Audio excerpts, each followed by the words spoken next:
Welcome to the DJ Spider podcast presented by Beat Source. You guys, today we're taking it international, all right?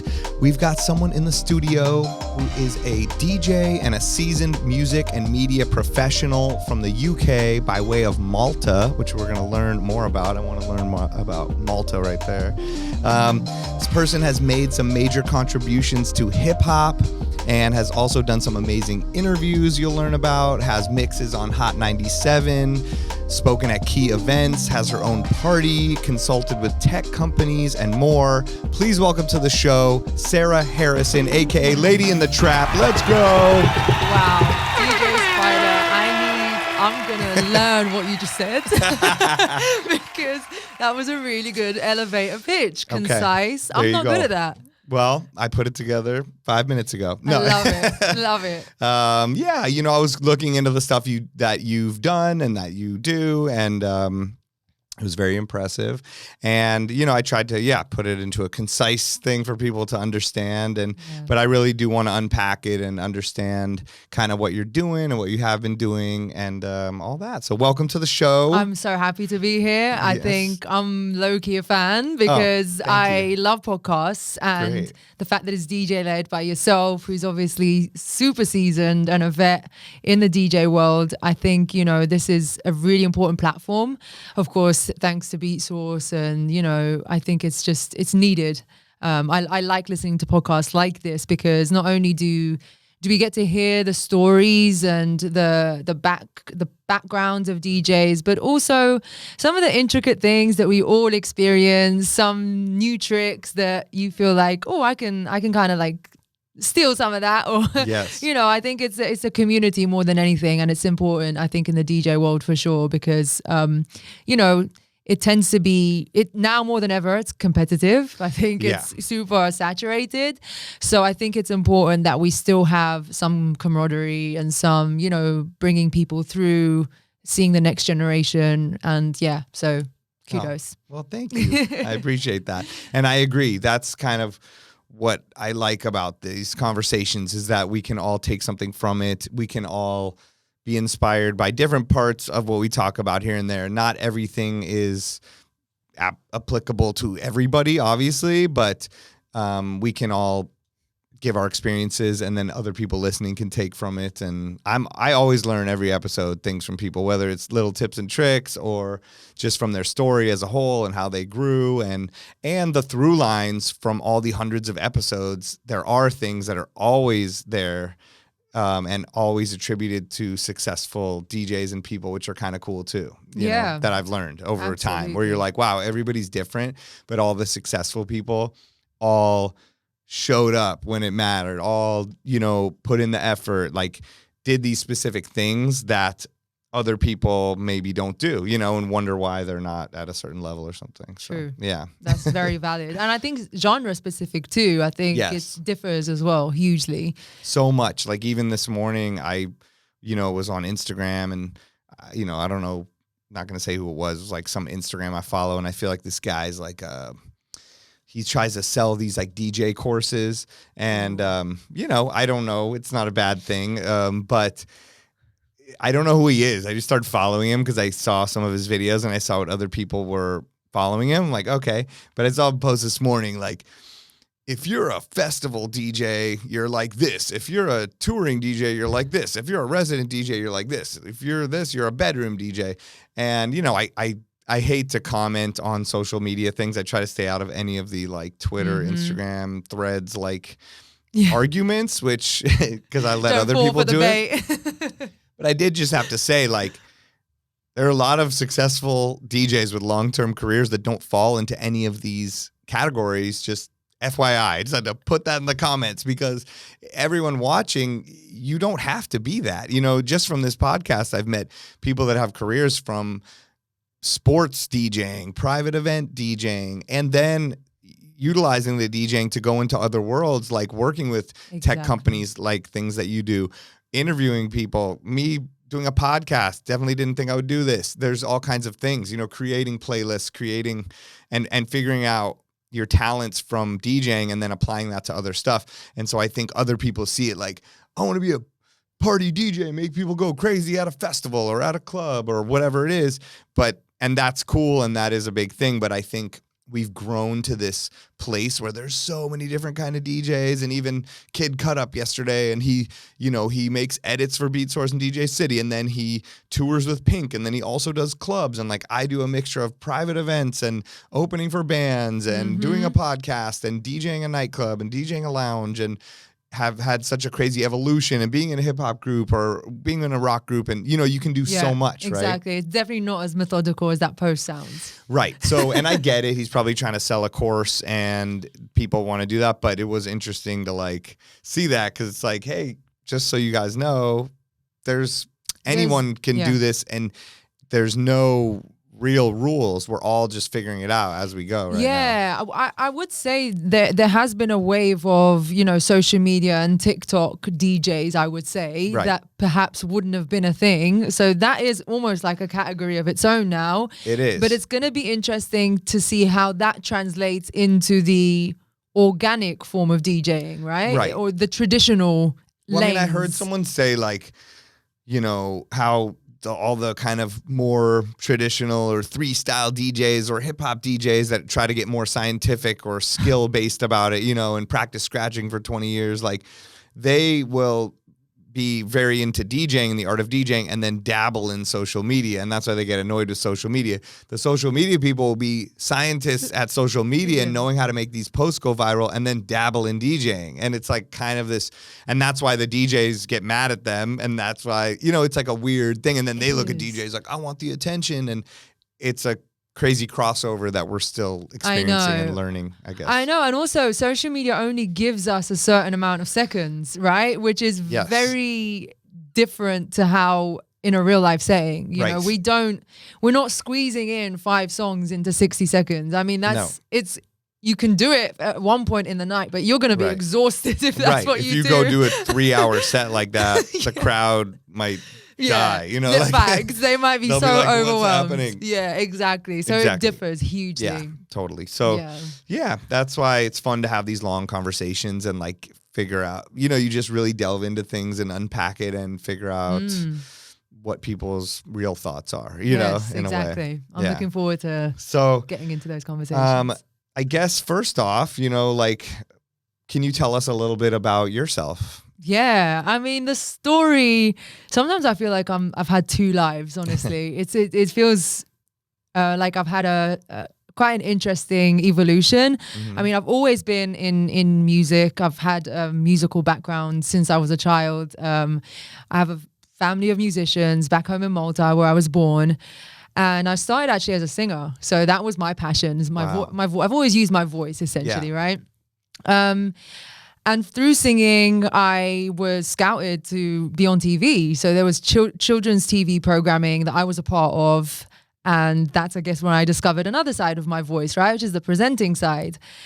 And then, I figured being on the island of Malta, opportunities were really limited. Right. So, I had super supportive family. That we decided to audition in London. I got a scholarship for a musical theatre school.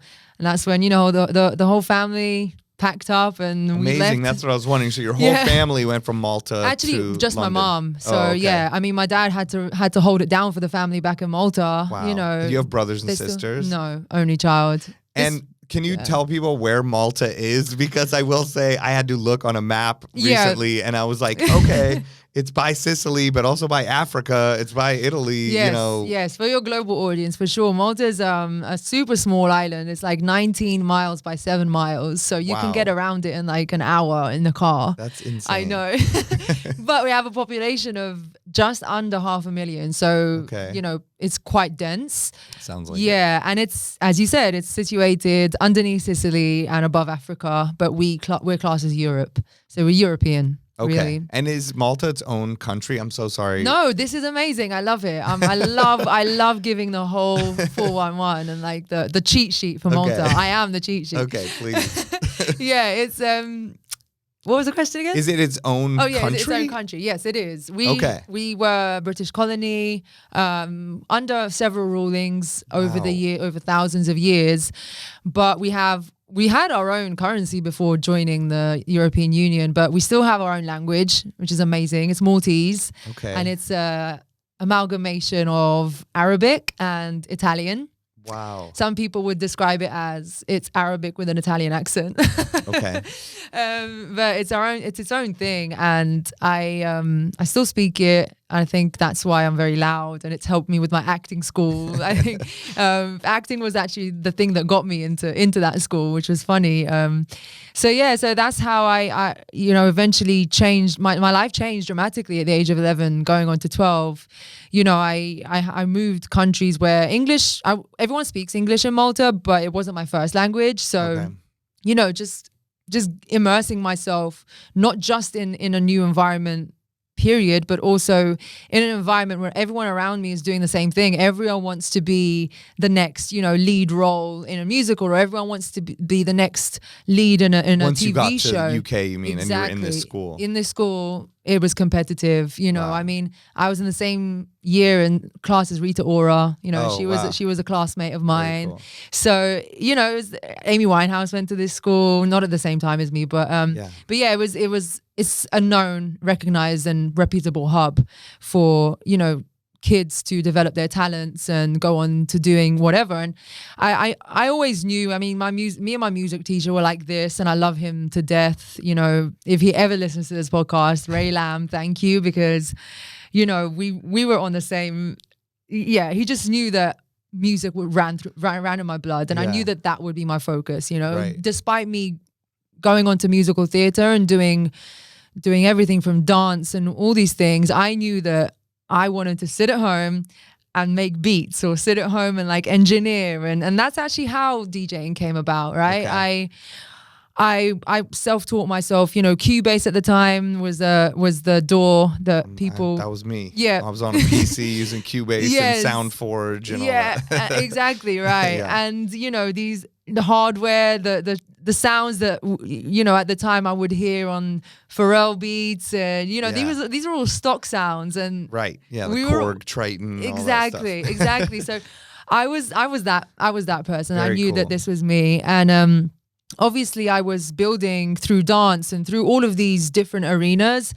I had such a knowledge of music. Obviously, my mum loves music. My dad loves music, but my mum's a musical one. She was a dancer herself, and grew up listening to Prince, Michael Jackson, Donna Summer, all that Motown was just ringing through the house, and so I knew that there was a catalog of music that I had at my disposal that I, both in physical format and MP3, because that was the time when MP3 was kind of becoming more prevalent. We're talking like 2009, 10, something like that. Right. Yeah, the illegal downloads, all of these spaces where you could actually have all your music now and sitting in one hard drive versus on all these like CD. I have tons of CD spindles, like towers. Oh yeah, I would burn them for the car ride or whatever. Exactly. I didn't reach I didn't catch the vinyl era. That wasn't me. Okay. Although my parents have a lot of vinyl, but not when it came to actually applying it to DJing, right? Yeah. It was definitely the CD era, but it was on its way out when I decided to actually pursue DJing.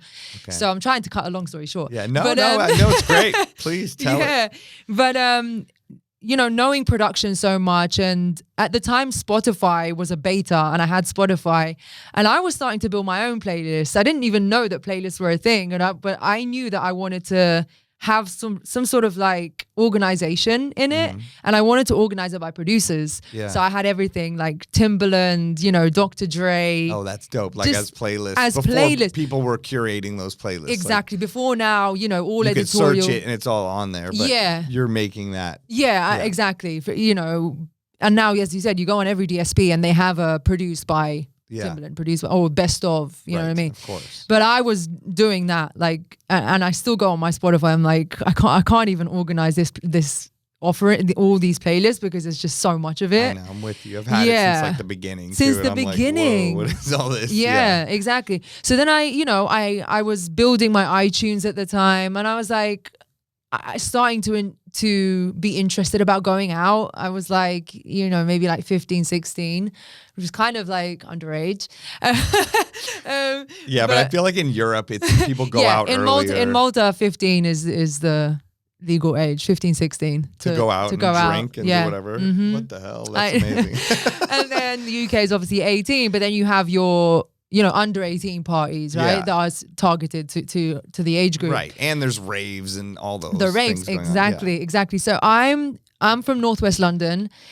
So kind of Northwest West. So it's very close to Notting Hill, which is obviously known for its annual carnival. Yeah. In end of August, which is such a cultural hub for people around the world now travel to carnival, obviously, that are into dancehall and reggae. I was going to say dancehall, reggae, drum and bass, jungle, exactly. all of it. Yeah. Oof, exactly. So all of those genres you just mentioned, I was absorbing all of that at this club in Notting Hill. It's called Notting Hill Arts Club. Okay. But it used to be a Thursday night called Yo-Yo's. Yeah. And it was ran by Leo and Seb. They were both working in labels, and Yo-Yo's actually ended up becoming a hub for a lot of artists to debut their career, or have their debut show. Like, I'm pretty sure J. Cole did his first show there, and I'm talking, I don't even think it's 150 capacity. I'm talking it's an actual seller. Oh, I've heard of it. I've seen the flyers. Oh, you have? Okay, yeah, great. for sure. Great, yeah. So saw so many artists there. Their Thursday nights was just incredible. You know, so many underground, like Mark Ronson used to come through and DJ. I was going to say, I know Mark Ronson was part of it, and they even would maybe do it in New York, if I'm not mistaken. But yeah, it wouldn't surprise me, yeah. And again, more raves that really got me super pumped about actually being a part of orchestrating the music of a club or of an event. Living Proof was a huge club night. I'm not sure if you've heard of it. I mean, all of the four founders of Living Proof are actually now based in the US, funnily enough. Oh, really? Who is it? Yeah, so you got Budgie, who's a producer as well. He's produced on Kanye's records. Great guy. Yeah. DJ Snips. Okay. Khalil.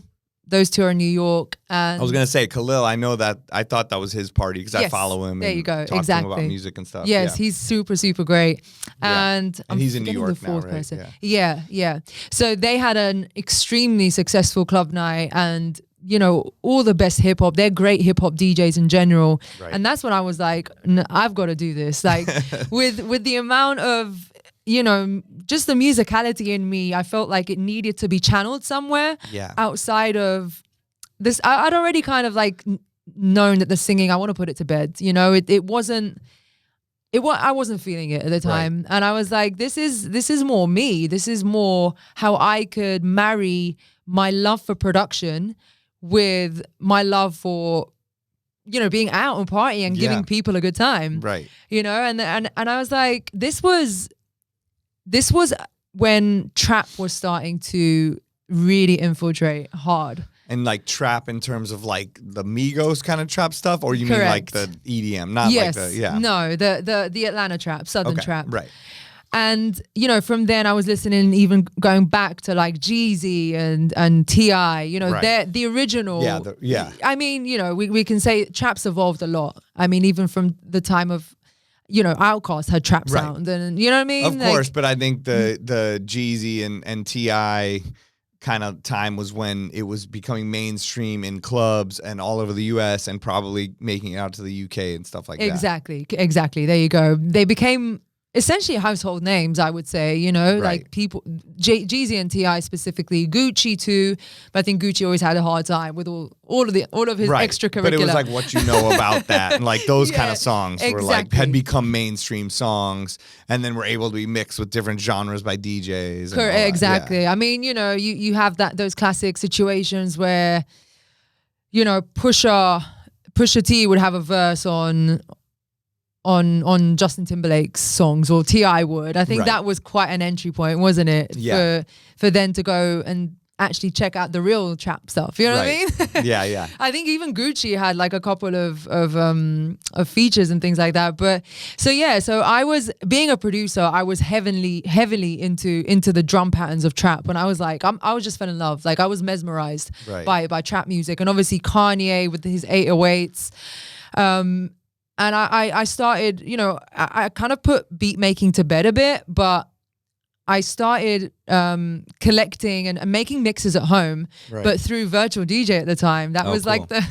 That was like this. And I had a toy controller, and I was like, this is not the real thing. I was so frustrated about it. I was like, how am I gonna get my hands on the real thing? Yeah. So I got a job at a local, you know, like DJ shop, which was probably be the equivalent of like a Guitar Center or something. It was a bit more local. Right. And I was like, well, if I get a job there, they're going to have all the gear and I can just learn during my lunch break and just jump on and hop on. And that's what I did. I took that job for 3 months and I kicked out after I learned everything that I wanted to learn. Yeah. I was like, okay, I think I've got it. I think I've got it now. And I remember, you know, the gig started, Twitter was such a big thing at the time. And, you know, people would post up, oh, we need a DJ for this. We need this, this, and this. I had already built quite a network through my singing and songwriting and just being in sessions with producers. Right. So the sort of transition into DJing wasn't kind of like out the blue. And they were like, yeah, like hop on, like let's see what you got. And honestly, the rest is history. It was a night at the time called Music Is My Drug, which was a weekly showcase in Shoreditch in London, hosted by Marvin Harrison. Shout out Marvin Harrison, we're not related. But yeah, thank you for that opportunity, because you obviously didn't really have a backstory, but he threw me on there and, you know, did the thing. And then I saved up. From there, you know, people started booking me for things, saved up enough money, and I got turntables because I was like, I need turntables. Like, I'm tired of DJing. I was DJing in my head. Right. And then just putting myself in the situation and practicing during club nights. Like, I take small gigs and a local spot where, you know, no one's going to care about a mistake here and there. You know what I mean? Yeah. No, that's how you have to learn a lot That of the is time. how you have to learn. Absolutely. But because even when I had turntables, I didn't know how to use CDJs that much. You know what I mean? I finally got one and I would mess with it, but then I could go to a club and try to figure it out on the fly. I didn't want to put people through me learning all the features. Exactly. You know, but yeah. But I think there's no better way than you know, throwing yourself in it and actually applying yourself. I was actually thinking about this the other day. I love hearing DJs make mistakes. Like, honestly, because I find it, first of all, I could tell you're actually DJing. Right. You're not using all the sync buttons and all of the other stuff that's now being added to all the gear.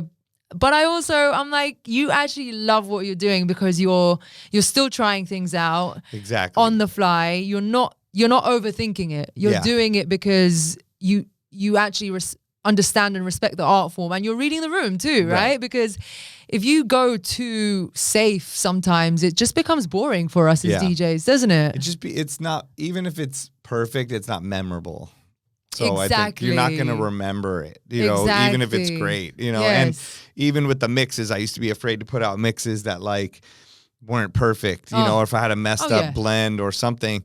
But I've gotten to the point where I'm even getting in the practice where I record every single mix, no matter what, just so I don't feel the pressure of, oh, I'm recording this one. And then I'll release them even if they have mistakes or things that I used to be like, oh, this sucks. Like even this Saturday I recorded and I want to put it out. I was listening back to it yesterday and I noticed because I was using the Cross 12 turntables that just came out. And I love them, but I messed up and I hit the stop button while the song was playing like twice on 2 different ones, and I was like, oh god.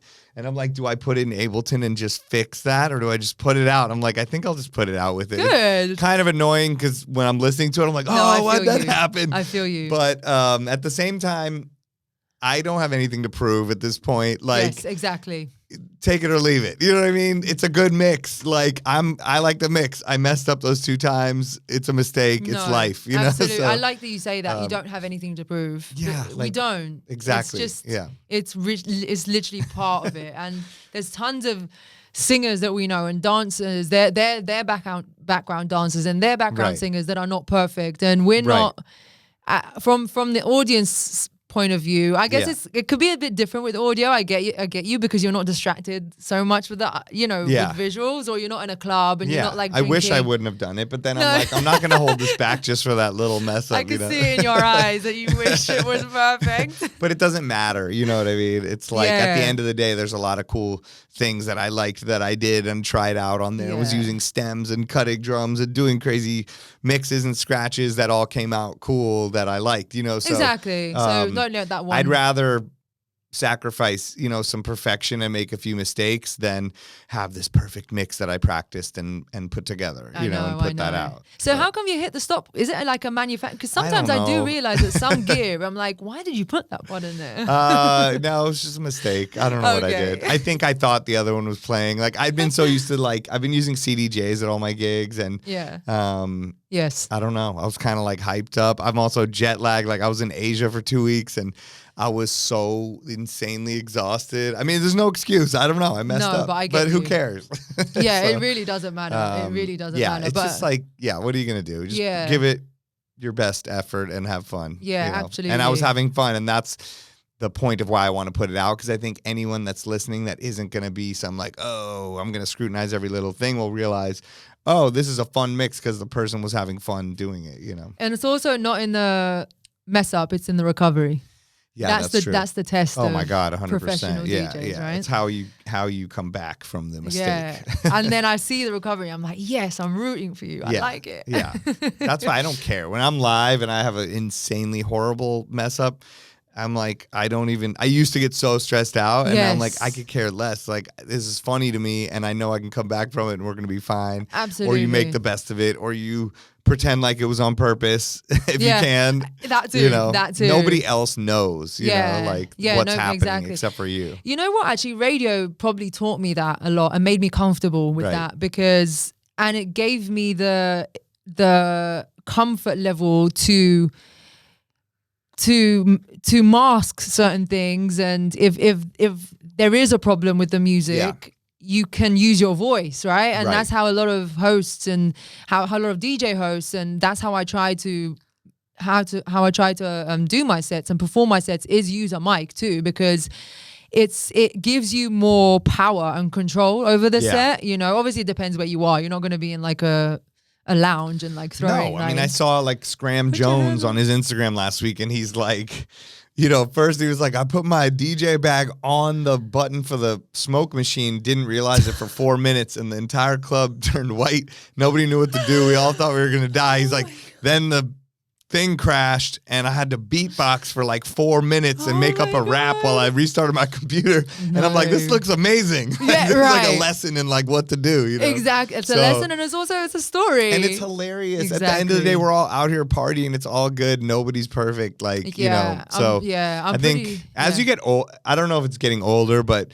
I don't care as much. When I was younger, you know, you did have something to prove, and I was like very nervous about things, but and not that I don't get nervous. Like, I get the nervous, excited thing before I DJ, no matter what, every single time, but only because I care about it and I want it to go well, and and I'm always going to be trying new things, so I want to make sure, you know, I have that little feeling, but it's not the same as before of like, my whole life is dependent on this night, you know what I mean? It's going to change my life, you know, like that's what, when you're younger, you think about. Yeah. And really, that's not happening, guys. No. I hate to break it to you. And you should treat every night like that, because it can change your life, and people can be there that can change your life, and you should treat every night like it's amazing, even if there's 3 people in front of you or 3,000. But don't kill yourself. You know what I mean? At the end of the day, there's another day. It depends how you get back up. You're fine. So it's like a weird balance. It is. I mean, that feeling was daunting when it first happened to me on radio. I think I was on Rinse, and I'm pretty sure there was dead air, and I was like, great, like this is like the worst situation for a radio broadcaster. Oh my God. But you can't, you know, in those circumstances as well, we have to learn to not feel like it's all on us to do it, because there's so many other people that are involved in even in a club. There should always be sound engineer, tech person on hand, just someone. Like it gives, I think that's one of the anxieties of DJs as well, especially festival sets, right? Is like you're in control of an entire, you know, crowd of people, this huge set around you. Right. And literally it's you, right? Yeah. It's you. And you can literally make it go downhill. But I think it's so important. I learned it also from DJ Esco, obviously Future's DJ, when he came out touring with Future in his early days, like 2014. Right. And I had known Future for years, just knowing that trap sound was gonna catapult itself in the next decade. I would fly to Atlanta every summer and just be in sessions with like Sony Digital, Metro Boomin, all of it. And it's so, I find it so amazing now that Metro is his own brand. Like, I mean, he's got like miniature dolls. I'm like, what? Yeah, I mean, he's like, respected by movie composers doing the Spider-Man soundtrack, like all genres, but staying true to his own genre, but spreading through to all the different scenes, or I don't know how you'd say it. You know what I mean, right? Yeah. Like, it's like he's able to do movie things and live performances and work with an orchestra and, battle Drake and, Right, now he's a topic of discussion. I love it. But yeah, I think I actually remember the time when he was pushing boundaries a lot, because I was into Metro and I found him through SoundCloud actually when he was uploading just single songs from Future's mixtapes, and the song was Karate Chop.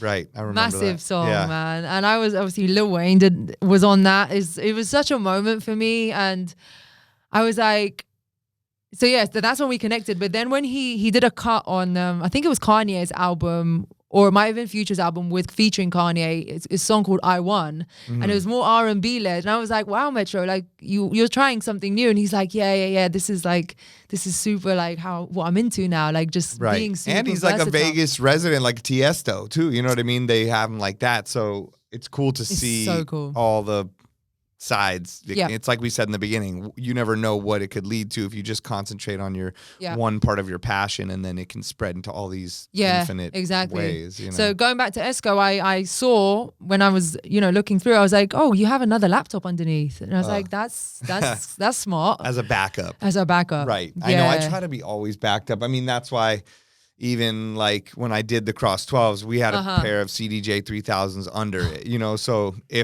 because I hadn't used them live yet. And so I was like, all right, if not, I'm going to put these up, if I have to. And, especially like you were saying with the festival, almost the most nerve-wracking thing of all DJ gigs is a wedding DJ, because everyone's putting this like pressure of this is the only time this will happen until we're dead. You know what I mean? So it's like, at least there's going to be another festival. This is like supposedly their only night of their life. You know what I mean? So you're like, the mom and the dad are coming. So I'll have like a computer and a USB stick and try to be so backed up if I'm doing a wedding or some sort of thing like that too.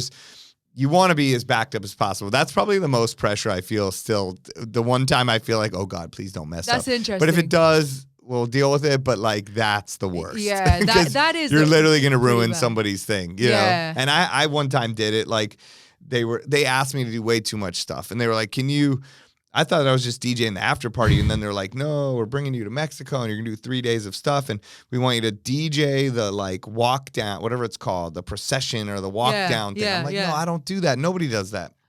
And they're like, no, we'll pay you like enough money to do it. I'm like, okay. And they're like, compose the music for it too. I'm like, what? And they're like, take these like, songs like Aphex Twin, like crazy songs, and put beats under it. And I'm like, okay. So like I did all this stuff, and I'm so nervous about playing the right song at the right time. And I keep saying like, I don't think this is not like that's something MD that stuff. Somebody does.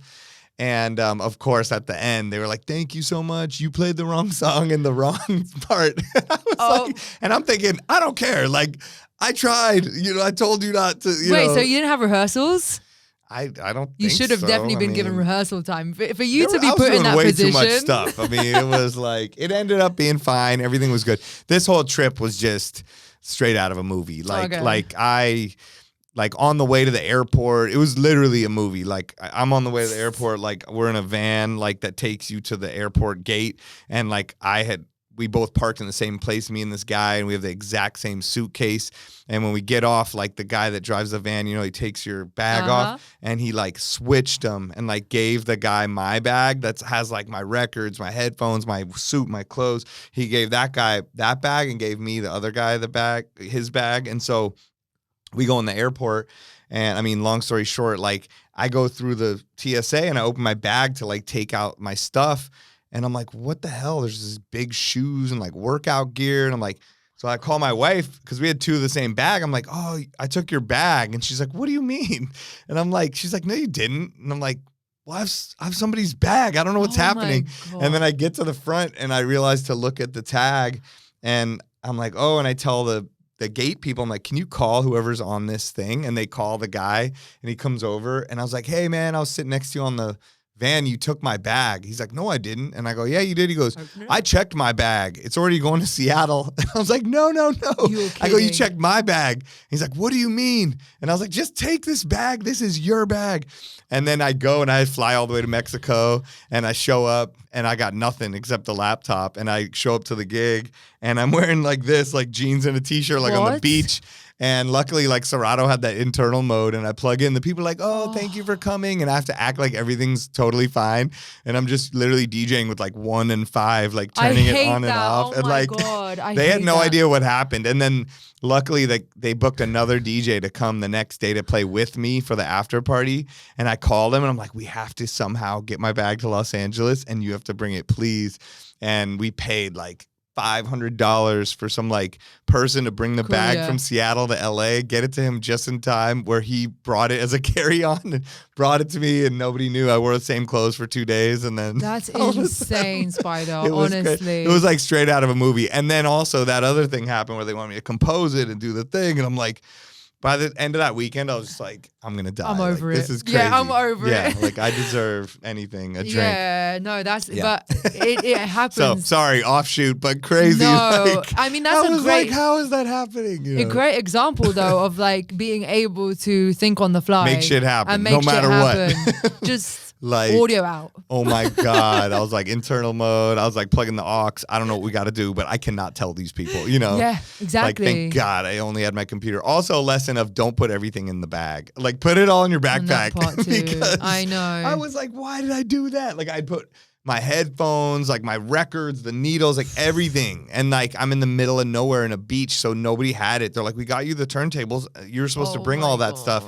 And I was like, yeah, no problem. So. Oh my, well, yeah, and now, you know those small controller Hercules ones? Yeah. I'm like, I'm carrying that everywhere. Oh my God, I used to bring those everywhere. Like and then I was in Spain last year and I decided to ship back a box of clothes and I threw it in there like an idiot and the box never came to LA. And I'm like, I need to buy a new one before I go. Yeah, they're so handy. Handy, they're great. But now I feel like I can do anything off an iPad or internal mode or whatever it is, and a USB stick. Like I have all my sets on USB sticks now. So you know, I'm not super record box person where I can just show up and freestyle a whole set, but I do have the crates and I got every one of my very good important past history sets from Serato. I've utilized this program Lexicon. And I just transfer it over. So I have sets from the floor room to that wedding to Vegas to anything. So like if I show up somewhere, I have a 3-hour set that I know I've done dope with all the cue points and loops and everything ready to go, record boxed out. I could just pop into a CDJ. Okay, so you do some housekeeping like maybe once a month or something? Yeah, like, and I'll just like, I'll just like go, okay, what was some good stuff from the last month? Okay, this is a good, well-rounded set that like if I had an emergency, I could pop that in and I could do it and nobody would know. And it's happened to me a couple of times. My computer, my last computer was like messed up and would crash a couple of times and the owner of the club's there and I'm like, oh shit, you know, and I just go to the thing, I play off that for 20 minutes and then I'm back when it comes back and nobody knew the difference. I was having fun. I want to get more comfortable on record box, but that's something, you know, I advise to other DJs, even if you're not comfortable on it, like get one of those programs, even if it's not Lexicon, just transfer over your sets and a couple crates so you have another backup. Just so you have like a clone of what you're comfortable with. Because usually there's CDJs everywhere, you know, for the most part. I'm going to take that advice myself because I'm too comfortable with just having one mode of... Yeah.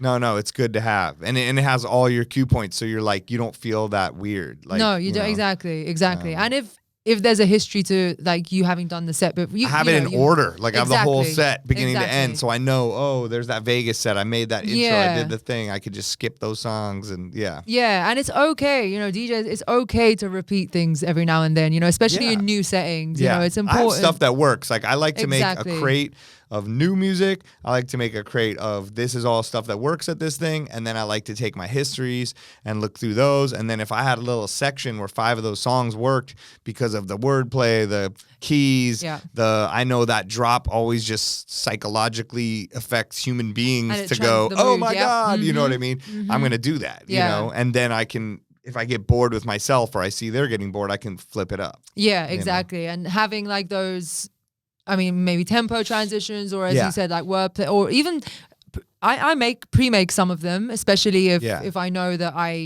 you know, sometimes I want to get into something else after it, and it could be a bit hectic doing it all live. Yeah, no, that's what I did at this show. Like when I did Singapore 2 weeks ago, I was like, all right, I know I want to mix this like Beyonce and Blackpink thing, you know, and like K-pop and like do things for the girls, and it was like girls rule the world, but I knew that I kept trying to do it live in my internal mode in the room. I'm like, it's not working. So I made an edit, and then I knew if I ended it off with this like sound and then her saying girls, I'd be able to then cut that up over whatever I want to do next. You know what I mean? But it gave me the freedom. So I could still freestyle it, but I knew I had this master track to start with and then go from there. Exactly, exactly. Because it can get overwhelming. Like ideally, or in theory, it would be nice to have 6 decks going at the same time. But really, we're not like, we don't have that kind of. I mean, the other backup, just to get super nerdy with it, and I'm not only saying this because this is who is, you know, supporting our podcast, is BeatSource or Beatport or a service. So I have let's say BeatSource Link. It has a locker. It'll download all my stuff offline. I'm going to like do a kids event. Like I'm sure I'm fine, but like I have the all ages playlist. I have it loaded into my backup thing. I know if all else fails, I can go into there too. If my computer crashes, it's not going to work, but at least that's another backup I got. You know, that streaming integration with BeatSource is like game changing. Right. So whatever you use, like whatever streaming, like people are like, I don't use streaming. I'm like, you don't have to, but you can have it as another tool within your thing, even if it's giving you ideas. And the beauty of BeatSource, of course, I'm selling it to you guys, but I'm just saying is that the great DJs are making edits for it and curating these playlists. So then I know in the all ages playlist or the corporate playlist, I'm going to be good to go. I'm not going to accidentally play like, where my fucking ladies at? You know what I mean? The kids are going to be like, what the hell? Like, I'm going to play like the clean version of Kid Laroi or whatever it is, you know, like, and it's going to be fine. Yeah. Shout out to D. James as well, of course. D. James, the man. Yes, he introduced me to this ecosystem. Oh, yeah. He's the best. And I have so many folders from him. I mean, any Afrobeats thing and I'll go in, you know, and his edits are so dope and transitions. Yeah, he's been doing it for sure. Oh my God. I went to London 2 years ago and just like, I had a gig in more of that bottle service area. I forget like what Mayfair. It was. It was like, it was fun. And like, shout to Friction. Like he got me the gig. I played with him. It was so much fun. But once I finished, like I wanted to stay all night, but I left and I went to D. James's night. In a whole different part of town, and it was just like sweaty, like the ceiling was like touching my hair, like, you know, and it was just like Afro beats, like for real, you know, and it was like when I used to go, like I was a huge drum and bass jungle like head, and that was like all when I, you know, was vinyl DJ, and that's a massive collection of my records are white labels from London. Amazing. And, you know, all that, and I would go and just watch, you know, Nicky Black Market or Andy C and like DJ Hype and like all these DJs play like back in the day. And that was kind of like the same thing. Like that was when I was probably 18, 20, 21. And then when I came back when I was 65 years old. No, when I'm older, I was seeing D. James and it felt like a similar movement in a way where it was like, all right, I'm in the real deal. This is where the music's coming from. Absolutely. I'm watching him quick mix like crazy, play like 60 songs in like 1 minute. I'm like, what are you doing? You know, and everybody's singing every word and like going crazy as he drops it. I'm like, okay, I got my auto Shazam on, you know, and we go eat after till the sun comes up, and I'm like, tell me what the hell those are definitely the types of parties that I would say really built me up, if I'm honest. Like, Exactly. I actually got a voice note last night from the co-founder of a club night called Faded, which is now doing its last ever party. So it's been like, I think it's 10 to 11 years, maybe 12. And I'm going to save and cherish his voice note. Shout out to Matthew Bridgman. He was like, he came in with so much energy. He's like, man, I want to thank you so much. Like, he was, you know, a big part of the Faded legacy is you, because That's the so trap cool. sound was huge at the time, and that was the set of the night, you know. That was the one that got, you know, the maybe that 1 a.m. set. Right. And, you know, everyone would be in the room by then, you know, Last Entry's gone, and the energy's like everyone's crazy. Just turning up. We're all Everyone's there. turning up, and you're seeing same faces, you know, and then these people have gone on to create their own parties, and that's how I really was able to build a community and a network. We all know this, that's why club nights and brands are so important, because they build not just friendships and communities, but also opportunities and of entrepreneurship. You know, I've seen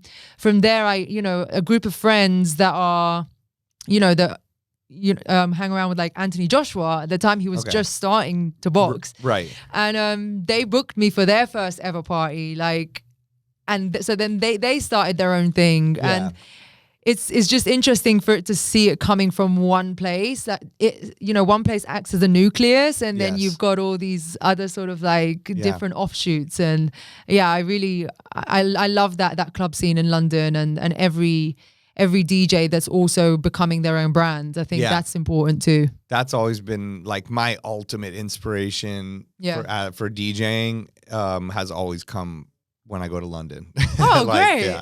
From like being 18 years old and like stumbling in some bar, like in wherever, Piccadilly Circus or wherever I was with my friend, and some dude DJing. I'm like, what is he doing? Like, he's playing like the craziest mix of every type of music I've ever heard, from like all over the world, funk into like hip hop that I love, using the like the effects to like loop things. And this is like, 1997, or this is like late 90s, and like turns out it's Giles Peterson, Oh wow. And I'm like, well, we're just in this bar, and I'm like, what the hell, this is the coolest thing I've ever seen.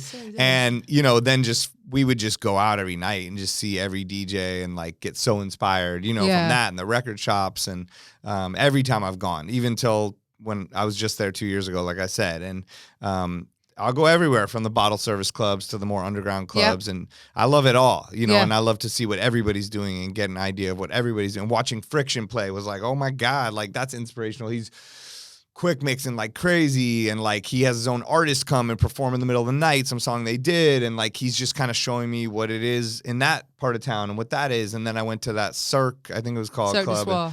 I saw, the DJ there, and he's playing just off a USB stick, and he's playing more like all trap, but killing it, like quick mixing in this way, and kind of using the mic, and like everybody's into it. And I'm like, okay, this is cool. And just, you just absorb all of it. Even though I've been doing it forever, I'm like, this is so cool. That's a great talking point. And I wanted to mention how much, for me, traveling has and continues, and I want it to continue to be my source of inspiration and motivation, because we can get stuck where we're at locally, but we all know now, even through the platforms like YouTube, SoundCloud, all these platforms where we're able to access music and access new music, or sort of all of the edit culture.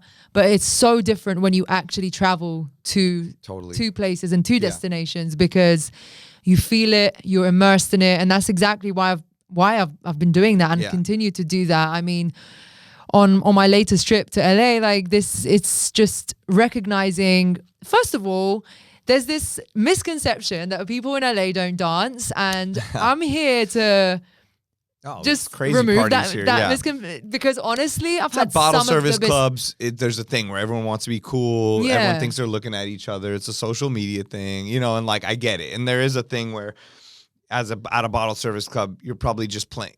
You're playing the sing-along lines of songs for people to film on their phone. Yeah. But at everywhere else, there's a million incredible parties here that are going on all the time, from every kind of music ever, you know what I mean? From electric feels, indie rock dance to Donovan's Yard. Yes. You know, to like even reggaeton parties. Yeah, like, reggaeton parties, massive ones, thousands of people, you know, packed into Avalon, like EDM parties, like house music, underground stuff, after hours. What else? There's everyday people. There's the touring parties.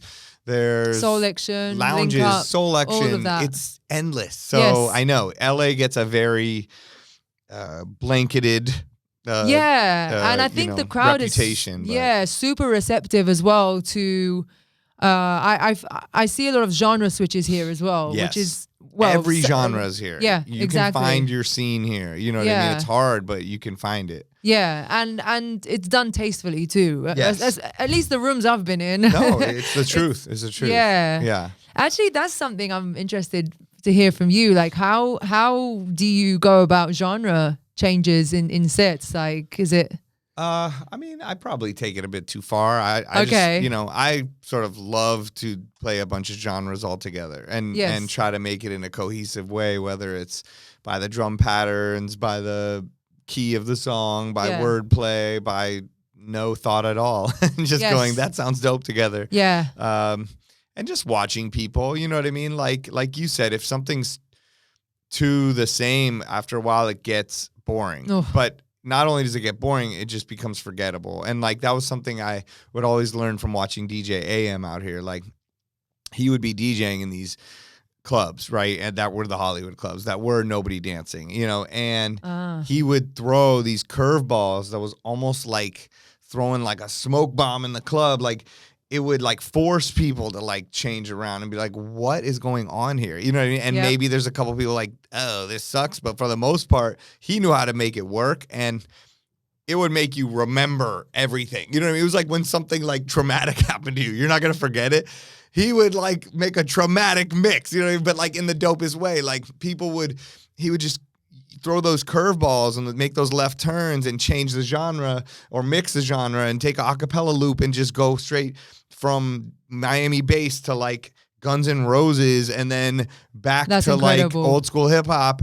And that's where you're like in this like crazy tornado of music, but that's making sense. Wow. You know what I mean? So I feel like that is something I always try to remember and take a page of. And you can do it in a non-tasteful, annoying way, or you can do it in a tasteful, cool way. And you're like, oh my God, he did that. He really did that. Yeah, and that's why it's good to have little plans and things you do. And you know what I mean? He would take the Billie Jean drums and start them off, and you'd think Billie Jean was going to come in, and then you put the Kill Bill whistle over it, and you're like, why are you doing that? Oh my God, it sounds dope. Oh, you're mixing in that. Oh, then you did that. Oh, then you took another one bites of dust bass line, but then you're like making it go with the other bass line. It's like do-do-doom, do-do-doom, do-do-doom, do-do-doom, do-do-doom, you know, and you're like, oh shit, why'd that happen? But it sounds good. And you know, or like Kiss in excess is like and then Kiss Prince, like you go into the guitar, you know, it's like boom, boom, boom, like, and then all of a sudden you're hearing the relation of music from different decades, and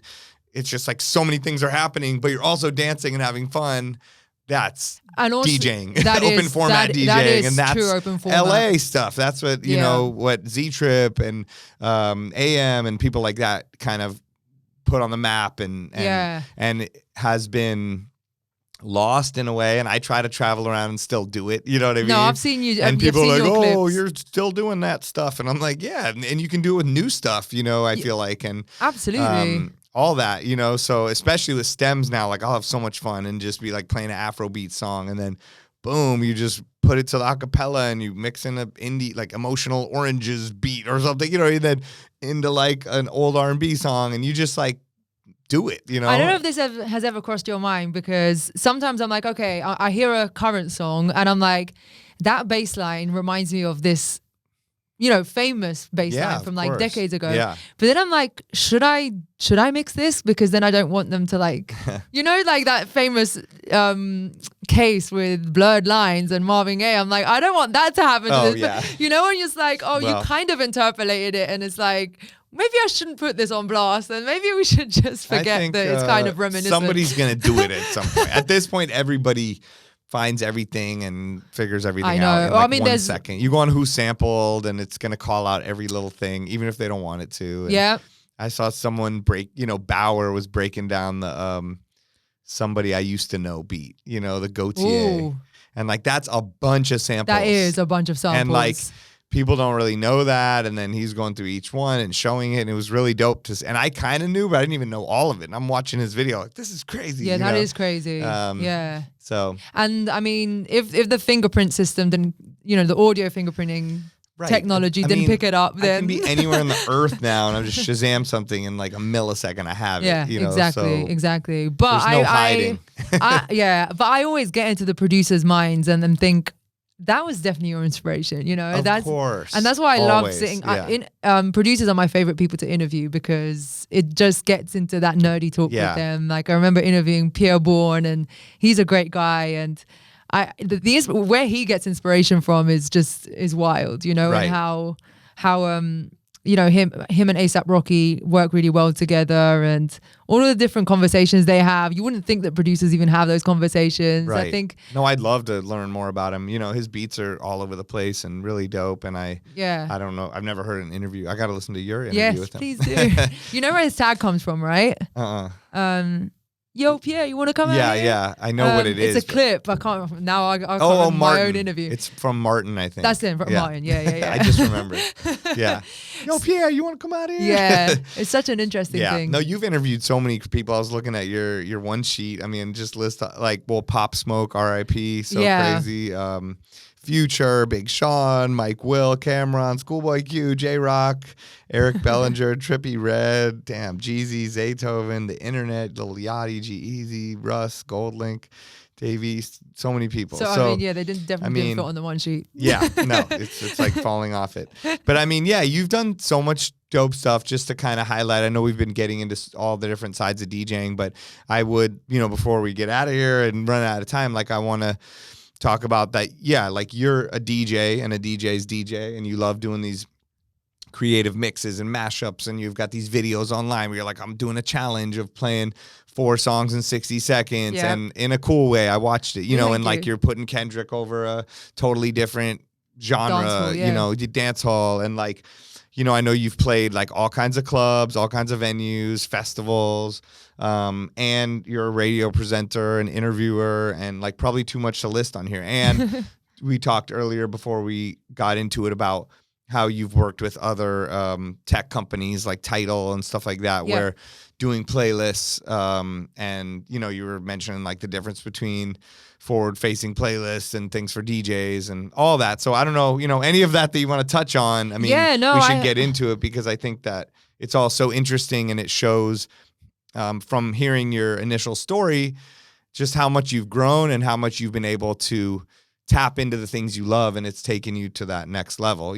Absolutely. I think DJing was a form of kind of creating that web, you know what I mean? And then, the DJ is the glue. I would always say that. And I think it enabled me to create other pillars, right? So from the broadcasting and from the live, in real life activation experiential space, I was able to then unlock my creative direction and artist relations that I had built along the years. Right. And that's when I was tapped by AudioMac, which is a streaming platform, DSP, which, you can stream music for free. It's a prescriptive. It's like SoundCloud. Exactly, correct. Yeah. It's prescriptive. So it's not a full catalog service. Right. But, I mean, they tend to push a lot of underground music. It's a self-upload space. So they had a popular sort of surge when hip hop and mixtapes were a thing, and then obviously Afro beats as well. Yeah. So, the UK was becoming a growth market for them. And in 2020, which was just before the pandemic, they reached out to do their UK playlists and build out that a bit more thoroughly. And through then, it just became more of a job, a spec'd out role essentially to have oversee the market and spearhead the market when it comes to building artist and labor relations, building a new production of live video production where I was able to executive produce and direct that, where we would tap into an artist and put them in a live setting, but removing, it was kind of like stems, just keeping the drums basically. Yes. So that was a concept I came up with, and I named it patterned. So patterned is a UK slang, which means to pattern something is like to basically have it figured out, like, or I've got you kind of thing. So like, for instance, I'm going to come to DJ Spider's gig at Fleur. I'm patterned for entry. So that you've got me patterned. Oh, okay. That's how we would use that context. Got it. But then it had a double meaning because it's drum patterns. Yes. Right? So then we enlisted artists that were specifically more drill and hip hop. Well, drill, but also Afrobeats, right? Because both of them are percussive, but in different ways. Yeah. So the first artist to premiere that series with was Heady One, who's obviously one of our biggest drill hip hop artists. And it was a very interesting concept to have, you know, a live kit replicating electronic drums. It's really difficult. Yeah, I know. But we had an amazing MD. Shout out to McNasty. He's Labyrinth's brother. Oh wow. Labyrinth, the producer. They're yeah, like geniuses. McNasty. Genius. They're like the Jackson 5, but there's 7 of them, I think. So there's 7. Really? Jackson I didn't know 7. Crazy. Yeah. So he was amazing doing the production on that, and then we also tapped into Sarkodie, who is a Ghanaian artist. We did We Want Wraiths, who's a masked drill rapper, again, even more. I just wanted to highlight an unorthodox way and put these artists in a different light, you know, because most of the time a lot of these artists, they perform, you know, on big stages like Rolling Loud and things like that, and they're kind of always scrutinized for perhaps performing over their own vocal or like sound effects all over the thing, and like just it's almost like the backing track ends up overshadowing the artist. So I kind of wanted to bring the artist's voice to the forefront, and I think we really I we did one with Western too, which are a trio from West London. Shout out West London. Nice. They're great. I mean, their catalog is amazing. They've really been able to mash up dancehall, Afrobeats and R&B and be like the super group in the UK. They had a big hit called Into. Okay. You probably know that song. I'll be honest, I don't, but I want to check it out. Do. Maybe I do. But yeah, so that was a very successful series that you know, sounds great. Just jumping into these shoes and being able to, you know, create playlists, but as we kind of touched on, that are different from creating crates. Yes. Right? Because crates are very personal to us as DJs, even though we also want to have the bangers and the things that are going to move the crowd in a certain direction. But you know, playlists are a lot more, first of all, the turnaround is quicker. It's a lot higher. It's weekly, and we're faced with like an avalanche of music that reaches our table as editors, honestly speaking. Exactly. I and can't imagine. Yeah, and even just figuring out where to place it in a playlist is some of it is strategic, but other times it is personal. And I think it's important that we continue to have a human element to making playlists. No, there's an art to it. Yeah. All the way, like AI, fun to use, very helpful, love it. But there's playlists I follow, and I can tell there's a person behind it, and I love it, you know. And it's very rare. There's only a few of them that I like to check all the time because I feel like I know the person's taste, and then I like what they put on there and what they take off and the little bits they change. So I think there's a definite art to it. For me, sonically, it has to make sense. It never really, I mean, there are certain sort of boxes you have to tick. Like, you know, obviously this song came out, it is the priority this week and X, Y, and Z, but I can't put two completely contrasting songs or sandwich them between something completely different, because it would really throw me off as a listener. And it's something that brands, I don't know, some of them realize and some of them don't need. And you know, like I've more and more been getting hired to do these playlists for brands and create what they want. You know, like I did all these, you know, playlists for Paramount at the Super Bowl and like for different areas and different things and different reasons. And I had to put in a special order and a special time and make sure and work with them on what they wanted or not, almost like a graphic designer would do, you know? Yes. So give them you don't want to give them too many back and forths, but you want to give them some back and forth to make sure that the client likes it, you know? And then,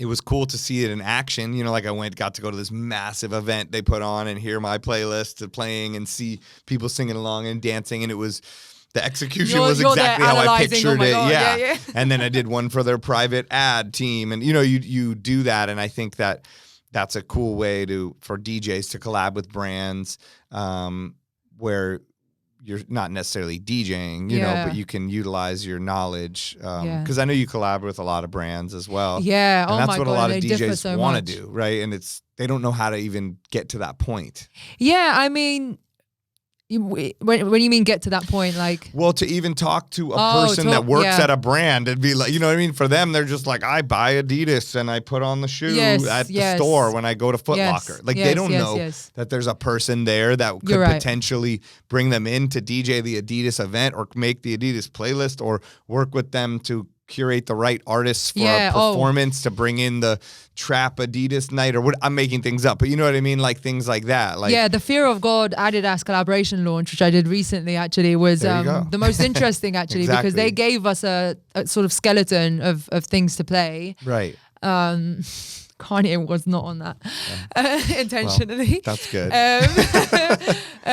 But a lot of Pusha T though. Right. Which was, and then when I was like, this is such a, listening to the songs they gave us, it sounded really eerie. Mm-hmm. And I was like, when I got into the store and the manager was like, you know, this is kind of a guideline. Maybe you should throw in some fun things in there because it can be quite, you know, gloomy. Well, that's why they bring you in. Right. It's the guidance, like you said, the skeleton, the outline, and then you fill that in. Yeah, I actually enjoy sometimes being restricted as a DJ because it pushes me.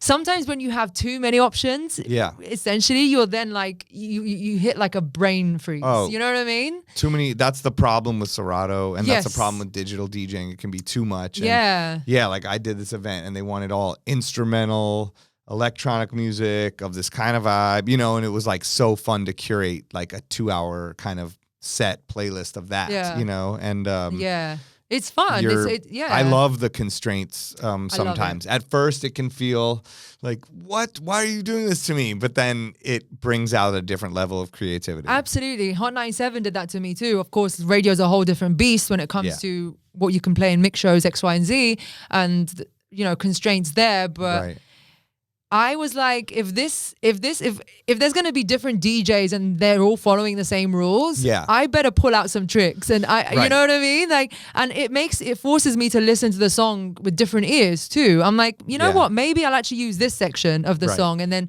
perhaps loop this section before going. That's such a good way to think about it too, because everyone's like, you got to play the same thing. It's like, okay, no, think about, bring the end in, bring that chant in, use stems, do the acapella, do that, cut the thing, then go to the intro part with the horn or whatever you do. You know? And all of a sudden you're listening to the same song with different ears. You're actually listening to the lyrics now because you're like, what can I do with these lyrics? It's so true. Like, for instance, I don't know, like there was a point where, you know, what's the Jack Harlow song that was huge? First Class. Oh, yeah. And obviously that's glamorous sample, but he says something like catching a fly, and then there was an Afrobeat song that said catching a flight. So I was like, okay, this is perfect. You know what I mean? Yeah. No, I loved how you started off one of the Hot 97 mixes I listened to, and you started off with this Afrobeat song, and it was just a refreshing way to start off the mix. You know, it wasn't just I think it was like, a finesse with the acapella. Yeah, it was. Yeah. So that was dope. I put it on. I was like immediately like, I'm not turning this off. Oh, you know, and like I'm driving, I'm just like enjoying it immediately. You know, so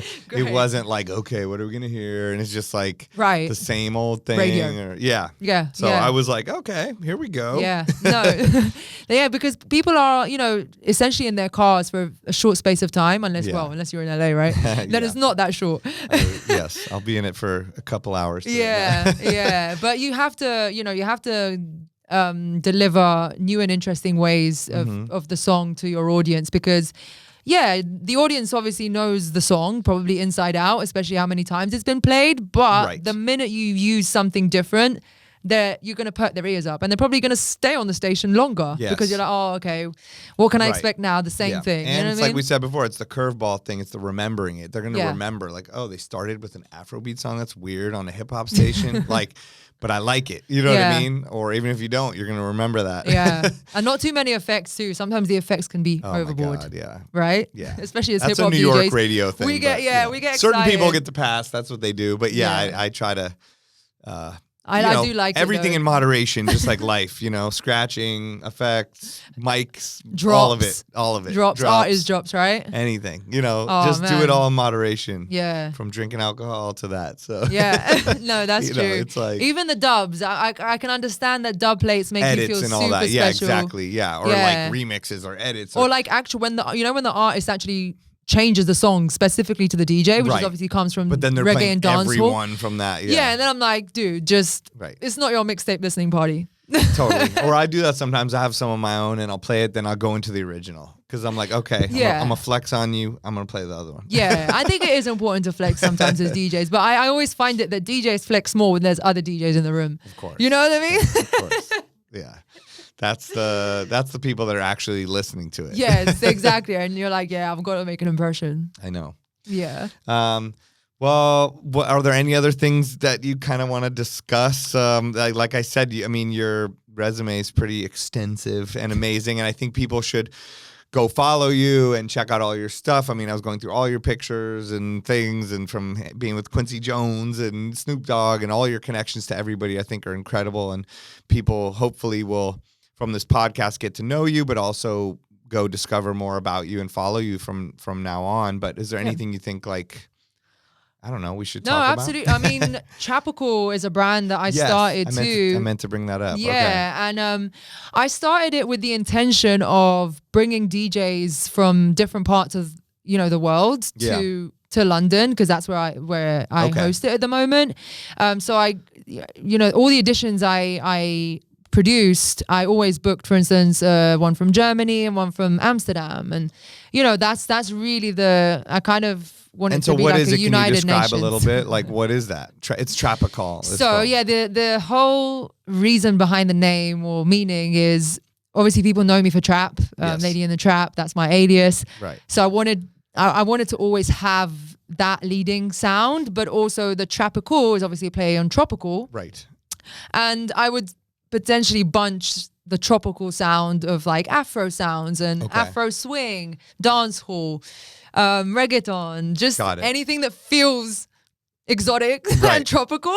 And it's like a live party, or it is, yeah. It's a live party. I had performances at each one, so I'd always tap into like an up and coming artist from the UK that wants to come and do like a live, maybe PA 2 or 3 songs, but we'll just throw it in there. It doesn't have to be like, oh, this is now when the performer gets on. I want it to all be blended in one and keep the momentum going, keep the energy going. But it's been great. I've had people from Philly come through. Obviously always have a London DJ, and that's something that I want to focus on, continue to grow. That's one of the things that inspired me being in LA, is going to DJ-led branded parties, and seeing how much growth can happen, and how many different contexts and you can take the brand. Someone like Black Pages is amazing doing that, and and I think parties worldwide. I brought it up yesterday on the podcast. He was on this podcast, but I mean, he's getting to hear his story was amazing, and I think that's a great example. Exactly. So that's for me. That's where I'm putting my energy to, and also production. I don't feel like it's a great idea to kind of completely put it to bed after like 10 years. Yeah. So starting to make edits. There's some stuff on my SoundCloud. I'm gonna do like an LA pack, since I've just been inspired. Just some of the songs I've heard while I've been out here, or some of the vibes I've been feeling. Like which ones? Since I've been out here. Yeah, like what are some of the ones that stand out to you like that? It's funny, I'm in LA, but it feels very Atlanta of me. Sexy Red, I feel like the women always go crazy when Sexy Red is played, and I just got inspired. She's got the one, I'm looking for the hose. Right. Yeah. It's not very West Coast, is it? But I mean, it's not a West I play Coast in sound. Vegas all the time. Yeah, but right. But then it's a big club song. I mean, it's exactly. Huge. But it reminded me of Future's My Ho too, which is from like his Astronaut Status mixtape in 2012. Wow. Same kind of drum beat, just playing on the words. Dope. And then into like Yo Gotti's rake it up. Yeah. So just using play on words. I love it. Of course, Kendrick dropped While I Was Here, Not Like Us. And I was like, what are the chances? This is an amazing cultural moment. And I was here. Right. Insane. So mix that with Skilly Bang. That's obviously going to be on the pack. And just instantly when I heard what, I was like, that's Skilly's famous song. It's, and pretty similar tempo. And I think it's amazing how it's almost obviously dancehall and reggae, that the sort of battling culture is so reminiscent. Well, in hip hop it's reminiscent of, right, like sound clash and all clashing. that. Yeah. Exactly. So I was like, again, there's always like a reason why I mix certain tunes. It could be it's not always just sonically. Right. So you can expect that pack too. And also this is a bit more down the line. I can't say too much, but I am making a return to TV, which I'm really excited about. Yes. So that's again what you alluded to, is how you can start as wearing one hat, and all of a sudden you've got a wardrobe full of hats, and it's so true. Swapping these hats around, and I think it's important that and DJs keep doing that, because the scenes are ever evolving, and it's okay to not too, by the way, because I do hear some DJs feel pressured to do more.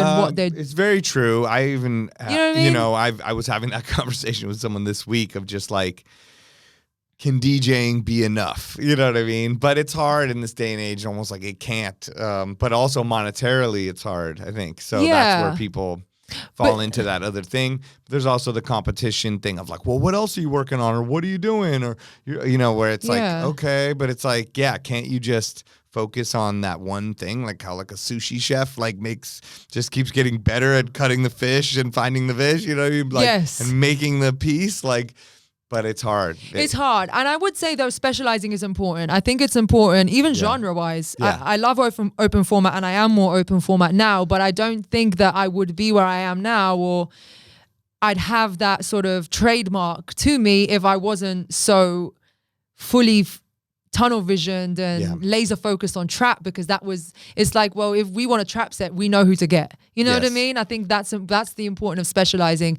And then there's also specialists. Radio operates differently in the UK. There's what we call specialist shows.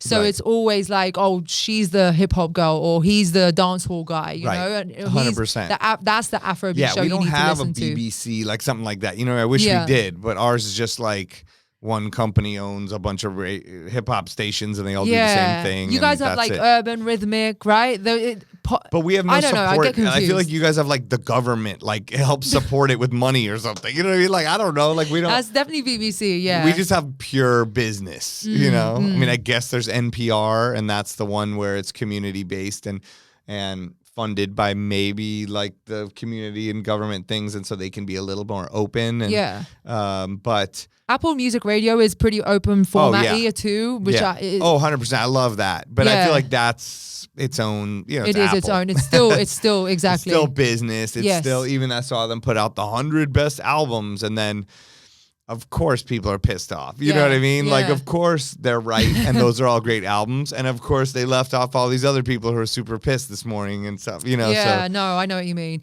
No, we have a lot of like, I mean, NTS has its own thing here as well. I mean, it was born in London, but they do have I love space NTS. here. Dub Lab Radio I've heard of recently too. Dub Lab, that's where internet radio I think came into play, and online radio and all that, and Dub Lab. I mean, I used to go DJ on Dub Lab. Like, it was just like an online radio station.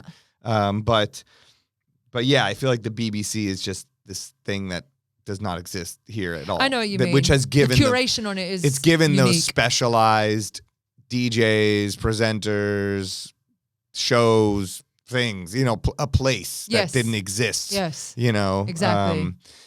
Right? It's just like, and it becomes a landmark as well. Like, there's different landmarks within the same station, basically. You know what I mean? So it's like when XYZ artist comes into town, or they have to see this DJ, you know what I mean? On this station. Because, and it was smaller. Like, we didn't have pirate radio here. You know what I mean? Like, I remember thing. going to London and just getting a radio, and I'm like, who's playing this weird, garage or like drum and bass music? And I'm listening to it, like, because it was a small area. Like here, you're like, it just goes forever. Exactly. So no, I get what you're saying. We would have like college radio, I guess, was the thing for it. I think that's the sort of equivalent. Yes. Yeah. I was on Rinse FM for a while, but I was on it when it turned legit. But it did start as a pirate station, all of the grime wave is that was legendary back in the day. It was so cool. I love it. There's definitely other stations like Heat FM or something that one of my great friends and original DJs that I came up with, and he saw me like in my early days, SK Vibe Maker, who I had a podcast with, and we had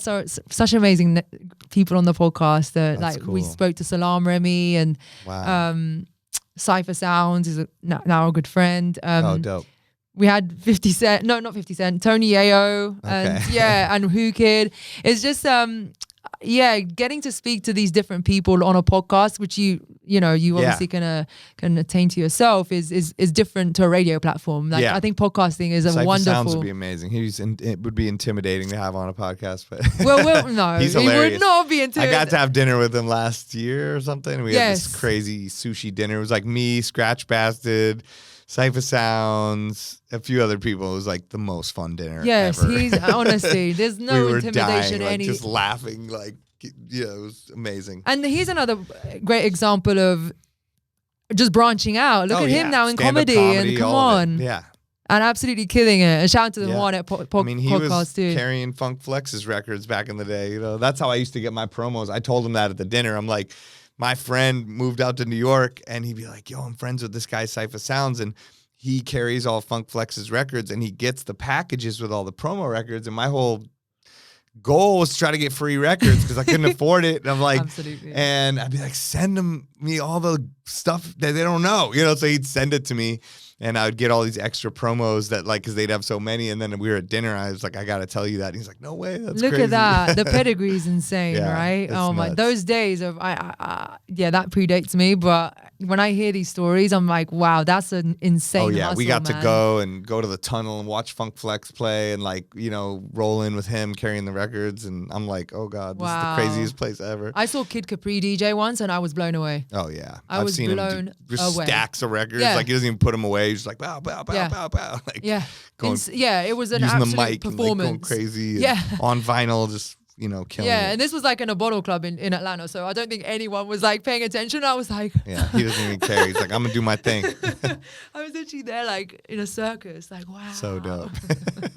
That's amazing. Yeah, but it's great, to having come across so many different personalities in my life and who are at different stages in their career, including yourself. Like, I'm super happy to have sat down with you. Oh, yeah, here. Me too. This was so much fun. Yeah. No, I'm glad we got to finally meet in person and connect and get to know more about each other and, spread the word of Lady in the Trap to the world for people who don't know.